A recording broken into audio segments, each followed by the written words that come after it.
over some of the Apollo landing sites. Unfortunately, they're going to be in the darkness. They will not be sunlit, so we won't get very good video of them. You say that the video is going to be delayed.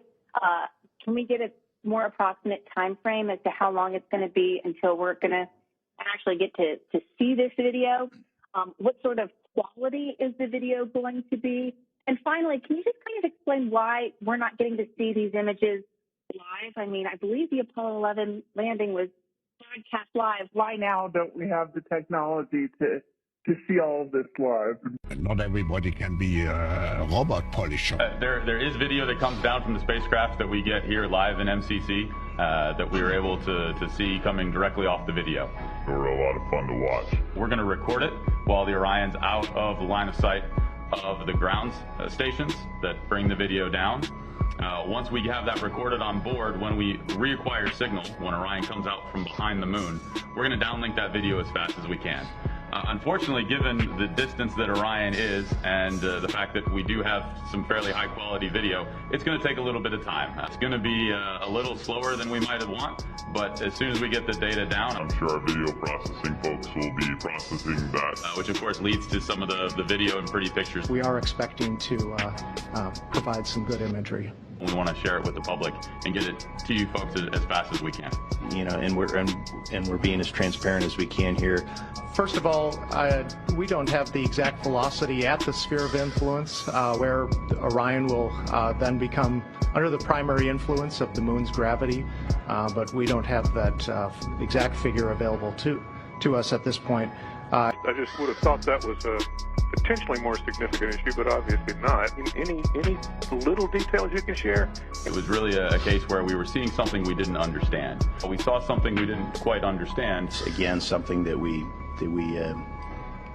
didn't fully understand, and apologize that we didn't share that sooner. That was after a very long day that we had a funny with the Star Tracker. Had over a dozen funnies on the list, so it was just something that we just didn't understand. It was outside of our experience base. We need to worry about those types of things, but I would just again ask for a little bit of patience as we work through it. It's just taking a little bit of time. Is there going to be any more engineering footage from the launch offered?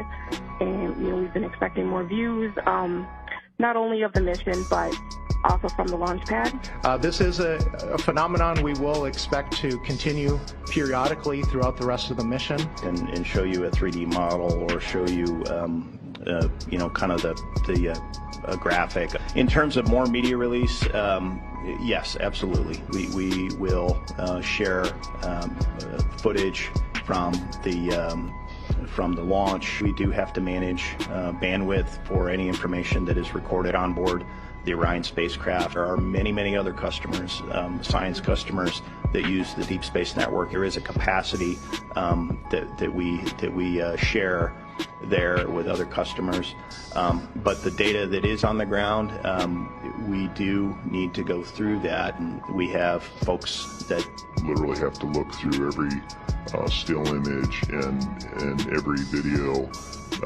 that's released. Our video processing folks will be processing that. So again, I would just ask for your patience and let us work through that process, and we will absolutely share what we can as soon as it's available. We have other team members that are focused on sharing with the general public and all of you in the media what we can as soon as we can, and we're committed to do that. We've seen a number of issues with file transfers, but obviously, imagery, we love it. We want to share it as much as we can. We want to record it. But if we're having issues getting it off of the vehicle. I mean, I believe the Apollo 11 landing was broadcast live. Actually slows the effort to share things with the team. And why now don't we have the technology to see all of this live? We did have a number of communications glitches. We had either forward or return link problems. Jim, do you have anything to add in terms of the anomalies? Not everybody can be a robot polisher. Kind of explain why we're not getting to see these images live. I mean, I believe the Apollo 11 landing was broadcast live. Why now don't